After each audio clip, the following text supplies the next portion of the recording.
10월 22일 수요일 수요 기도회에 참여하신 여러분을 축복합니다. 오늘 본문의 말씀은 로마서 15장 14절로 16절의 말씀 가운데 하나님 주신 은혜라는 제목으로 하나님의 말씀을 선포하고자 합니다. 오늘 본문의 말씀으로 로마서 15장 14절로 16절 말씀 제가 받들어 봉독하겠습니다. 로마서 15장 14절로 16절입니다. 내 형제들아, 너희가 스스로 선함이 가득하고 모든 지식이 차서 능히 서로 권하는 자임을 나도 확신하노라. 그러나 내가 너희로 다시 생각나게 하려고 하나님께서 내게 주신 은혜로 말미암아 더욱 담대히 대략 너희에게 썼노니, 이 은혜는 곧 나로 이방인을 위하여 그리스도 예수의 일꾼이 되어 하나님의 복음의 제사장 직분을 하게 하사 이방인을 제물로 드리는 것이 성령 안에서 거룩하게 되어 받으실 만하게 하려 하심이라. 아멘.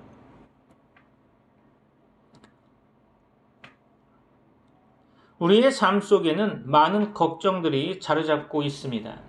그 중에는 필요한 걱정도 있겠지만 대부분 필요하지 않은 쓸데없는 걱정들이 많죠. 지나간 일에 대한 걱정도 물론 불필요한 것이겠지만 앞으로 일어날지도 모를 그러한 일들에 대하여 걱정하는 것은 더욱 필요 없는 일입니다. 왜냐하면 하루살이와 같은 우리 인생 가운데 내일에 대해 자신 있게 말할 수 있는 사람은 아무도 없기 때문이겠죠. 그러나 우리는 어리석게도 일어나지도 않은 앞날에 대한 많은 걱정으로 인해서 현재의 삶에 충실하지 못하고 그 생각에 매여 많은 시간들을 놓치는 경우가 많습니다. 우리의 내일은 우리의 것이 아닌 하나님의 소유입니다.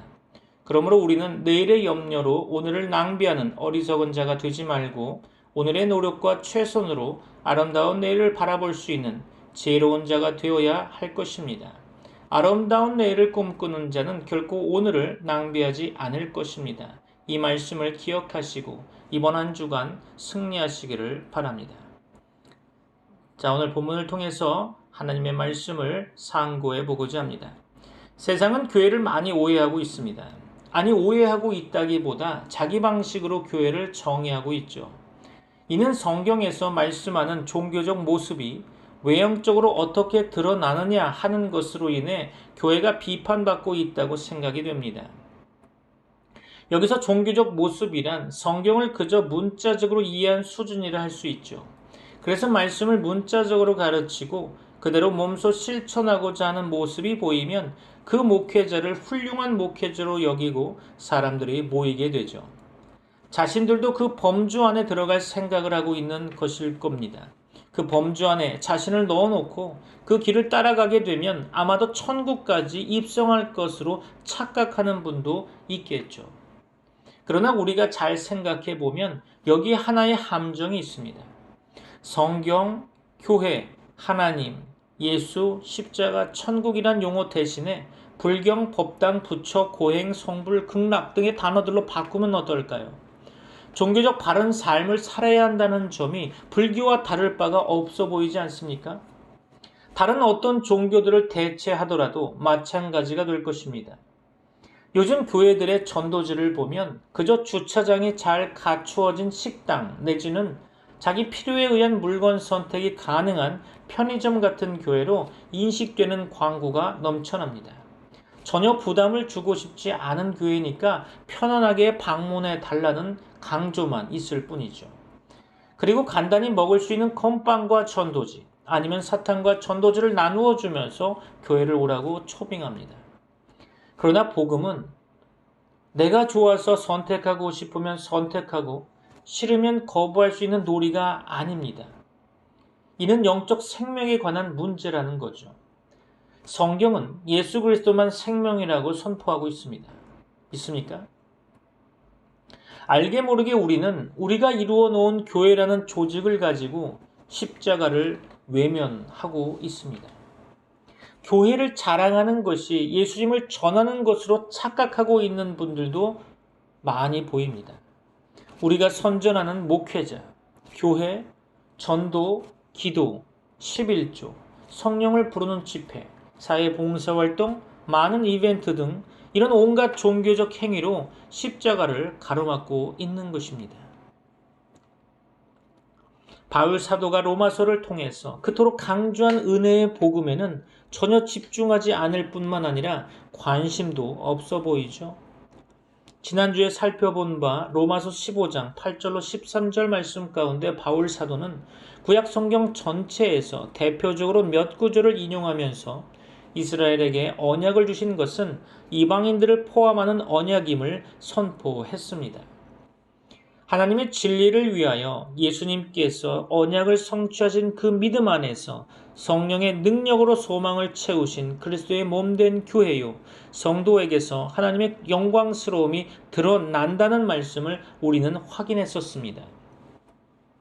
그래서 그 믿음 안에서란 우리의 믿음이 아닌 예수님의 믿음을 지칭하는 것으로 예수 그리스도 안에서라는 말과 동의어임을 말씀드렸죠. 기억은 안 나시겠지만 그랬습니다. 이런 점에서 믿음 안에서 성령의 능력으로 이루신다는 것이 그 어디에도 우리 자신의 행위가 개입될 여지가 없어 보입니다.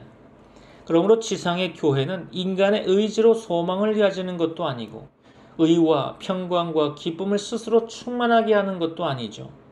오직 십자가를 지신 예수 그리스도와 같은 운명에 놓여 있음을 고백하면서 그 길을 묵묵히 갈 수 있게 하심에 대한 감사와 찬양뿐입니다. 예수 그리스도 안에서 소망으로 채워 이끄시는 분은 바로 성령님이십니다. 우리가 몰라서 안 하는 것이 아니고 지식이 없어서 주를 쫓지 못하는 것이 아닙니다. 죄인이기에 할 수 없다는 거죠. 그래서 성령이 아니고서는 결코 한순간도 십자가의 길을 갈 수 없는 것입니다. 그러기에 오늘 본문은 14절 말씀 가운데 이렇게 말씀하고 있죠. 내 형제들아, 너희가 스스로 선함이 가득하고 모든 지식이 차서 능히 서로 권하는 자임을 나도 확신하노라. 그렇죠. 여기서 헬라어 원문 성경에서는 확신하노라 라는 말이 가장 먼저 나옵니다. 이것은 강조하는 표현법인데요. 문법적으로 수동태로 되어 있으니까 확신하게 되었다라는 말로 해석하는 게 적절하겠죠. 즉 바울 자신이 하나님의 사랑에 설득당해서 예수 그리스도 안에서 말한다는 것을 강조하는 것입니다. 또한 본문에서 선함이 가득하고 라는 말이 있는데요. 이것은 우리에게서 나올 수 없는 넘겨받은 선을 의미하는 거죠. 모든 지식이 차서라고 할 때의 그 지식은 외부에서 주어진 지식이라는 뜻입니다. 즉 자신에게서 나오는 선함이나 지식이 아니라 하늘로부터 넘겨받은 선이고 예수 그리스도를 아는 지식이라는 거죠. 그래서 이 표현이 문법적으로 보면 다 수동태로 되어 있는데요. 직역을 하자면 너희 자신들의 선함이 계속하여 가득 차 있고 모든 지식과 서로 권면할 능력이 넘쳐남을 내가 확신하게 되었다라는 말입니다. 그러므로 내 형제들아 라고 한 것은 단순히 로마 교회에 있는 자들을 향해 말하는 것이 아니라 로마서 12장 1절 말씀에서 확인한 바 그러므로 형제들아 내가 하나님의 모든 자비하심으로 너희를 권하노니 너희 몸을 하나님이 기뻐하시는 거룩한 산 제물로 드리라. 이는 너희가 드릴 영적 예배니라 라고 한 말씀 가운데 생각해 보았듯이 이미 예수 그리스도에 의해 하나님 곁에 거룩한 산 제물로 굳게 세워진 자라는 의미로 해석해야 할 것입니다. 그렇지만 이렇게 서신으로 복음을 전하는 이유를 그 다음 절에서 밝히고 있죠. 15절입니다. 그러나 내가 너희로 다시 생각나게 하려고 하나님께서 내게 주신 은혜로 말미암아 더욱 담대히 대략 너희에게 썼노니. 그렇죠. 예전에 가지고 있었던 개역 한글판 성경에서는 대강이라고 번역했고요. 현재 가지고 있는 개역 개정판 성경에서는 대략이라고 표현하고 있죠. 이는 바울 사도가 대충 쓴 것 같은 느낌을 가질 수 있는데요. 헬라어로 보면 부분, 목 일부분이란 뜻을 가지고 있습니다. 즉 바울 사도가 어떤 부분은 굉장히 강조해서 썼다는 것으로 해석할 수 있겠죠. 음식이나 날에 대한 율법을 고수하는 사람들이나 율법과는 상관없이 살았던 이방인들에 있어서 서로 민감하여 갈등을 일으킬 부분들이 혹시 있을 수 있지만 그런 부분들에 대해 바울 사도는 회피하거나 적당히 쓴 것이 아니라 오히려 담대하게 강조하고 있다는 것입니다. 왜냐하면요. 너희로 다시 생각나게 하라고 하나님께서 내게 주신 은혜로 말미암아 그렇게 했다는 거죠. 다시 말해서 하나님께서 자신에게 베푸신 은혜로 인해서 주님의 몸된 교회여 성도들에게 그 하나님의 은혜가 다시 생각나도록 확인시키고 강조할 수밖에 없었다는 뜻입니다. 바울은 로마서 1장에서도 이렇게 선언한 바 있죠. 로마서 1장 9절로 12절입니다. 내가 그의 아들의 복음 안에서 내 심령으로 섬기는 하나님이 나의 증인이 되시거니와 항상 내 기도에 쉬지 않고 너희를 말하며 어떻게 하든지 이제 하나님의 뜻 안에서 너희에게로 나아갈 좋은 길 얻기를 구하노라. 내가 너희 보기를 간절히 원하는 것은 어떤 신령한 은사를 너희에게 나누어 주어 너희를 견고하게 하려 함이니 이는 곧 내가 너희 가운데서 너희와 나의 믿음으로 말미암아 피차 안위함을 얻으려 함이라. 아멘. 그렇습니다. 바울 사도가 로마 방문을 간절히 원했던 이유는 하나님의 복음, 곧 신령한 은사를 나누어 로마 교회 성도들 뿐만 아니라 바울 자신도 함께 진리로 굳게 세워지기를 원해서였을 것입니다. 로마 교회 성도들만 아니라 바울 자신도 함께 하나님의 복음에 의해 위로를 얻고 격려를 받아야 한다는 것입니다. 다시 말해서 예수 그리스도로부터 주어진 복음 안에서 같은 믿음인 것을 서로 확인해야 한다는 뜻으로 이해하면 좋겠죠. 그러면 하나님께서 바울에게 주신 은혜란 어떤 것일까요? 16절이죠. 이 은혜는 곧 나로 이방인을 위하여 그리스도 예수의 일꾼이 되어 하나님의 복음의 제사장 직분을 하게 하사 이방인을 제물로 드리는 것이 성령 안에서 거룩하게 되어 받으실 만하게 하려 하심이라 라고 밝히고 있습니다. 여기서 바울 사도는 하나님의 복음의 제사장이라고 복음에다가 구약 용어를 붙이고 있는데요. 제사장의 직무란 무엇일까요? 한마디로 말씀드리면 성전 제사에서 동물을 잡아 피 흘림으로 속죄를 보여주기 위해 기름 부음을 받은 자입니다. 언약의 실체가 오실 때 피를 흘리는 것으로 자기 백성들을 위한 대속의 죽음을 성취하시는 하나님의 언약적 희생을 보여주는 자가 바로 제사장이라는 거죠. 그 언약의 실체가 바로 예수 그리스도 되십니다. 참고로 히브리서 9장 11절로 15절 말씀을 보면 그리스도께서는 장래 좋은 일의 대제사장으로 오사 손으로 짓지 아니한 것 곧 이 창조에 속하지 아니한 더 크고 온전한 장막으로 말미암아 염소와 송아지의 피로 하지 아니하고 오직 자기의 피로 영원한 속죄를 이루사 단번에 성소에 들어가셨느니라. 염소와 황소의 피와 및 암송아지의 죄를 부정한 자에게 뿌려 그 육체를 정결하게 하여 거룩하게 하거든 하물며 영원하신 성령으로 말미암아 흠없는 자기를 하나님께 드린 그리스도의 피가 어찌 너희 양심을 죽은 행실에서 깨끗하게 하고 살아계신 하나님을 섬기게 하지 못하겠느냐. 이로 말미암아 그는 새 언약의 중보자시니 이는 첫 언약 때의 범한 죄에서 속량하려고 죽으사 부르심을 입은 자로 하여금 영원한 기업의 약속을 얻게 하려 하심이라. 아멘. 그렇습니다. 구약의 제사장은 한계가 있는 자들이었죠. 백성들의 속죄를 위해 먼저 자기 속죄가 이루어져야 하는 자들이었습니다. 그 한계를 넘어서려면 이 땅의 존재가 아니어야 되는 거죠. 다시 말해서 죄 없는 존재로 하늘과 땅을 잇는 중보자여야 한다는 것입니다. 이런 점에서 중보자란 사람들이 볼 때는 바로 하나님이 되셔야 하고 하나님께서 보실 때에는 완전한 사람이어야 한다는 거죠. 바로 그렇게 오신 분이 예수 그리스도이시고 자신을 십자가에 넘겨주심으로 말미암아 제사장직을 온전히 성취하신 것입니다. 이미 로마서 12장 1절에서 밝혔듯이 바울 사도는 예수 그리스도의 십자가에 의해 복음의 제사장이 되어 이방인을 제물로 드리는 그것이 성령 안에서 거룩하게 되어 받으실 만하게 되었다고 선언하고 있죠. 이는 철저히 하나님의 선택에 근거한 것입니다. 참고로 사도행전 9장 15절로 16절 봅니다. 주께서 이르시되 가라 이 사람은 내 이름을 이방인과 임금들과 이스라엘 자손들에게 전하기 위하여 택한 나의 그릇이라. 그가 내 이름을 위하여 얼마나 고난을 받아야 할 것을 내가 그에게 보이리라 하시니 그렇습니다. 이는 단순히 바울 자신이 개인으로 선택되어 복음의 제사장이 되었다는 뜻이 아니죠. 14절 말씀 가운데 내 형제들아 라고 한 말씀을 통해 보자면 하나님의 사랑에 설득당해서 다시 복음을 서로 확인하고 또 확인하자는 의미에서 로마 교회에 서신을 보낸 것을 생각해 본다면 함께 예수 그리스도와 한 몸 된 교회로서 이방인을 위한 복음의 제사장이 되었다는 뜻입니다. 여기서 이스라엘이라는 나라를 제사장 나라로 삼으신 이유가 바로 여기에 있는 거죠. 그렇다면 결국 바울 사도가 말한 이방인이란 누구를 가리키는 것일까요? 단순히 유대인과 구분한 이방인이라는 의미가 아니겠죠. 이것은 예수 그리스도와 한몸된 자들이 아닌 모든 자들을 지칭해서 이방인이라고 표현했다는 것입니다. 거꾸로 말하자면 이방인을 성령 안에서 거룩한 제물로 세우는 자가 복음의 제사장인데 그들이 바로 예수 그리스도를 머리로 한 그의 몸이라는 뜻입니다.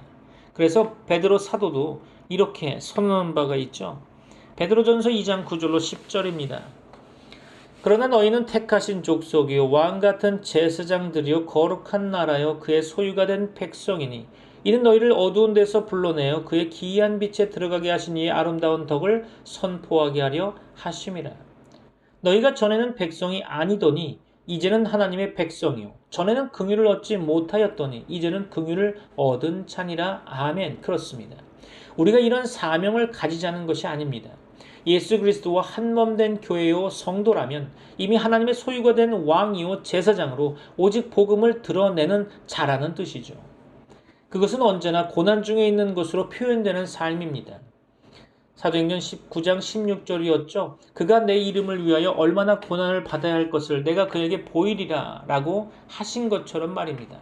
다시 말해서 복음 안에 있다는 것은 세상에서 늘 거부당하는 상태에 있다는 뜻이죠. 이것이 하나님께서 주신 은혜가 이끄는 모습이라는 것입니다. 참고로 고린도후서 11장 23절로 27절 말씀 봅니다. 그들이 그리스도의 일꾼이냐 정신없는 말을 하거니와 나는 더욱 그러하도다. 내가 수고를 넘치도록 하고 옥에 갇히기도 더 많이 하고 매도 수없이 맞고 여러 번 죽을 뻔하였으니 유대인들에게 40에서 하나 감한매를 5번 맞았으며 3번 태장으로 맞고 1번 돌로 맞고 3번 파손하고 일주일을 깊은 바다에서 지냈으며 여러 번 여행하면서 강의 위험과 강도의 위험과 동족의 위험과 이방인의 위험과 시내의 위험과 광야의 위험과 바다의 위험과 거짓 형제 중에 위험을 당하고 또 수고하며 애쓰고 여러 번 자지 못하고 줄이며 목마르고 여러 번 굶고 춥고 헐벗어노라. 그렇습니다. 바울 사도가 할 수 있어서 이렇게 한 것이 아니며 자신의 인내심에 의한 것도 아니었다는 거죠. 오직 하나님께서 주신 은혜에 의한 것입니다. 하나님께서 주신 은혜가 바울을 복음의 제사장으로 삼아 이방인들을 하나님께 드리도록 만드셨다는 것입니다. 바울을 이렇게 이끌고 가셨던 그 은혜가 오늘 주님의 몸된 교회요 성도에게도 동일하게 주어졌다는 것을 인정하셔야 할 겁니다. 하나님께서 주신 은혜에 끌려가는 자가 주님의 몸된 교회요 성도인 것입니다. 여러분을 축복합니다. 말씀을 마무리하려고 합니다. 우리가 꿈을 꿀 때마다 하나님은 크게 기뻐하십니다. 사실 우리가 꿈꿀 때만큼 하나님을 닮아 있을 때도 없어 보입니다. 하나님은 새로움에 흡족해 하시죠. 그 하나님께서는 불가능을 가능케 만드는 역사를 주제로 책을 쓰셨죠. 하나님이 우리 각 사람에게 품는 꿈은 우리가 생각하는 것보다 훨씬 크고 위대한 미래입니다. 하나님께서 계획하신 우리의 지경은 좀 더 넓은 집과 넉넉한 통장 잔고, 회사에서의 승진에 그치지 않죠. 주님 안에서 원대한 꿈을 꾸십시오. 그리고 그 꿈이 단지 공상에 그치지 않도록 주님과 동행하며 세상을 이기는 지혜를 구하십시오. 눈에 보이는 것만이 전부라 여겨지는 이 시대 가운데 하나님은 믿음의 눈으로 세상을 정복할 하나님의 꿈꾸는 사람을 찾으십니다. 믿습니까? 여러분의 남은 날, 그 모든 남은 날들 가운데 많은 은혜와 도전이 있으시기를 주 예수 그리스도의 이름으로 축원합니다. 기도하시겠습니다.